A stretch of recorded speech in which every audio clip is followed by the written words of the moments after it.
पहले बधाई। आज इस भव्य कार्यक्रम के आयोजक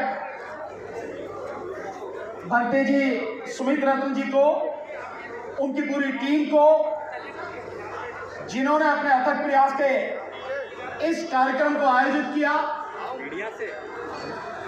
और ऐसे समय में आयोजित किया जिस समय देश में एक धर्म विशेष को स्थापित करने की बड़ी कोशिश हो रही है और लगातार बाबा साहब डॉक्टर अम्बेडकर को मानने वाले, तथागत को मानने वाले, उनकी शिक्षाओं का अनुसरण करने वालों को लगातार प्रताड़ित करने का प्रयास किया जा रहा है। ऐसे समय में उत्तर प्रदेश की राजधानी लखनऊ में ये बौद्ध महासम्मेलन किया जा रहा है, इसलिए सबको बधाई। साथियों, आखिर ऐसे बौद्ध सम्मेलन करने की आज के समय में हमें जरूरत क्यों पड़ी? ये बहुत ही विचारणीय प्रश्न है। यहां जितने भी साथी आए हैं, मैं समझता हूं कि सब लोग ये जानने आए होंगे कि तथागत का धर्म क्या है और इस मंच से जो भी लोगों को बातें बताई जाए उनसे वो अपना हित कैसे साध सके, कैसे अंधविश्वास से और पाखंड से वो दूर हो सके और कैसे उनके जीवन में सुख और खुशहाली आ सके। तो मैं मानता हूं कि सब लोगों को बहुत ध्यान से जो जहां भी है वो बातें जो मन से हो रही हैं उन्हें सुनने की जरूरत है। कुछ लोग धूप से घबरा के छाया में हैं, इधर भी काफी साथी खड़े हैं। अगर ये सारे के सारे साथी जो इधर उधर खड़े हैं, ये सामने अगर कुर्सियों पर बैठ जाएं तो मेरा विश्वास है कि कुर्सियां पूरी भर जाएंगी। उसके बावजूद भी लोगों को जगह नहीं मिलेगी, खड़े हो गए। इतने लोग यहां पर उपस्थित हैं अभी। और फिर हम किस बात से डर रहे हैं? धूप हमें डराएगी क्या? बारिश हमें डराएगी क्या? हम तो किसान मजदूर हैं। इस देश का निर्माण करने में सबसे बड़ा योगदान तो हमारा ही है। किसका है?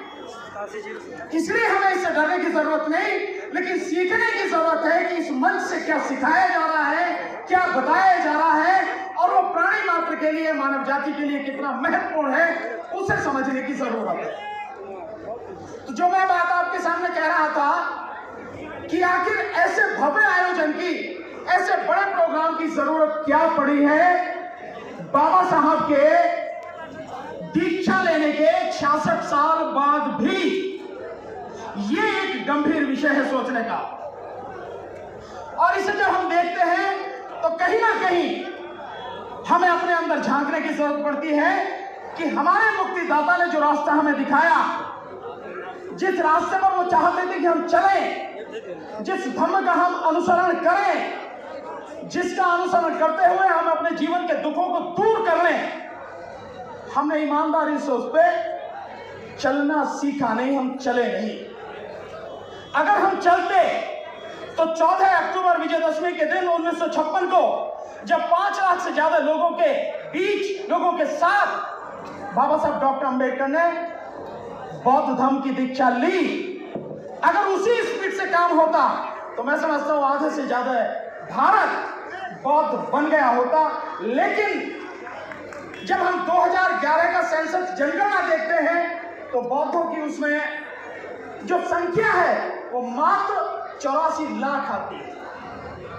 अभी मेरे बड़े भाई महमूद पराचा जी बता के गए कि अगर कहीं किसी को ये डर लगता है कि हम बुद्धिस्ट हो जाएंगे, बौद्ध बन जाएंगे, बौद्ध धर्म की दीक्षा ले लेंगे, तो कहीं हमारा रिजर्वेशन भी खत्म ना हो जाए।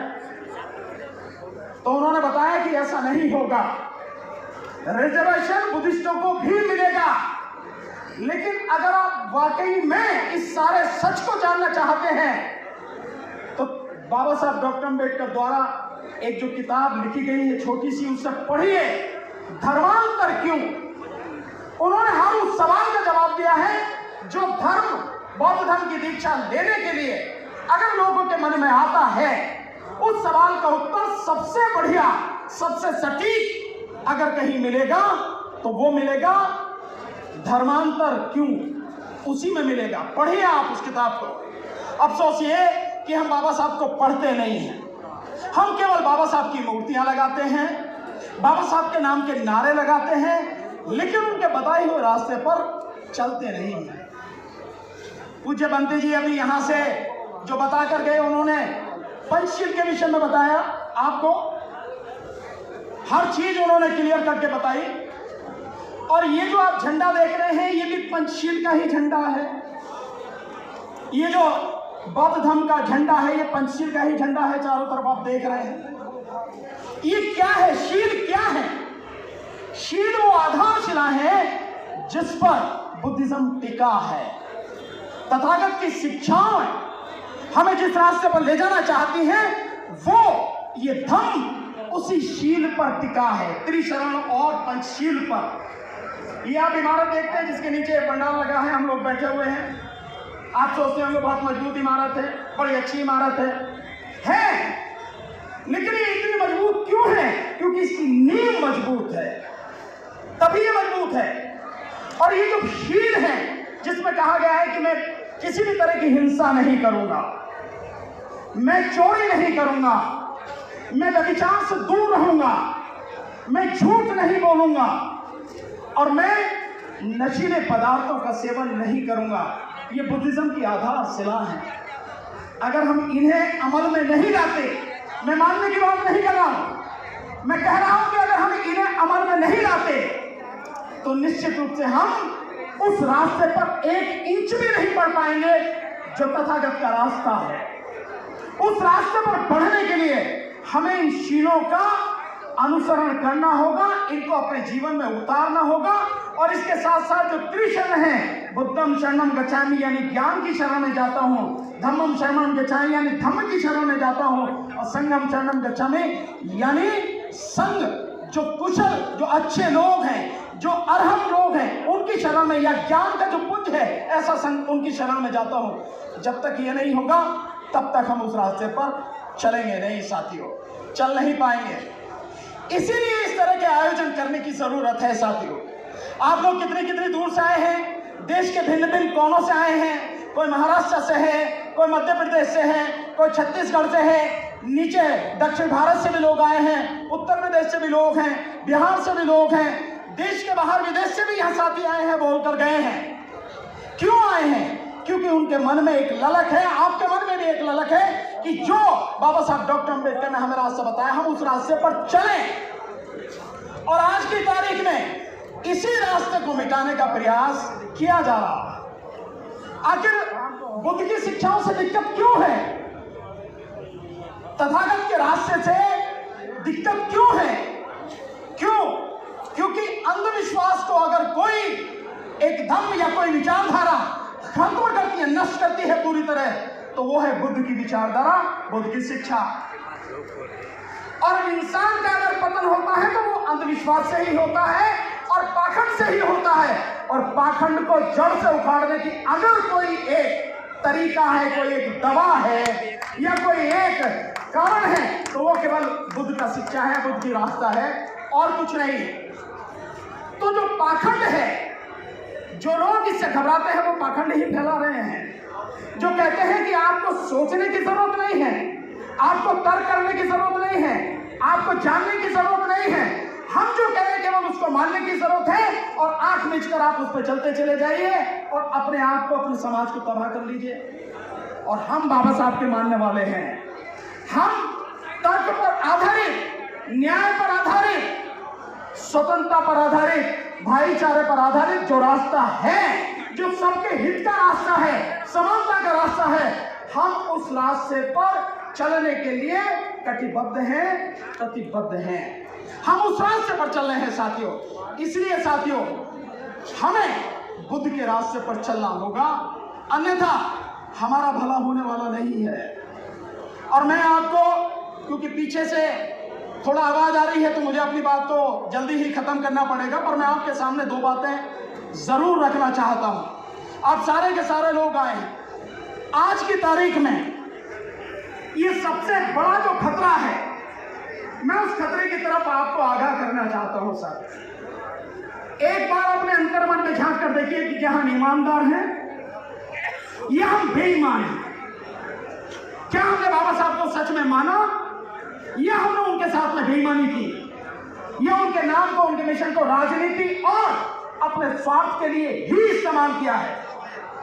अगर हम वाकई में उनके बताए रास्ते को ईमानदारी से अपने कष्टों को, दुखों को दूर करने के लिए कोशिश करते तो देश बहुत कुछ बुद्ध में बन गया होता, और इस देश को, इस राष्ट्र को बौद्ध में बनाना हम सबकी जिम्मेदारी है। तभी सबको स्वतंत्रता मिलेगी, बराबरी का हक मिलेगा, न्याय मिलेगा, और तभी भाईचारा कायम होगा।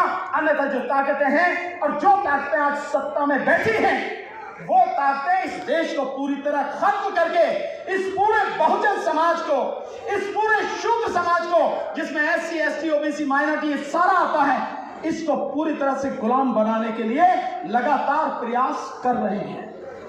और अगर ये तथागत का धर्म लोगों के बीच में अपनी जगह बना गया, लोगों की समझ में अगर ये धर्म आ गया और उस रास्ते पर उन्होंने चलना शुरू कर दिया, तो चाहे कोई सरकार हो, चाहे कोई पाखंड फैलाने वाला हो, वो बिल्कुल ऐसे उड़ जाएगा कि जैसे आंधी में पत्ते उड़ जाते हैं ना, उनका अता पता भी नहीं होगा।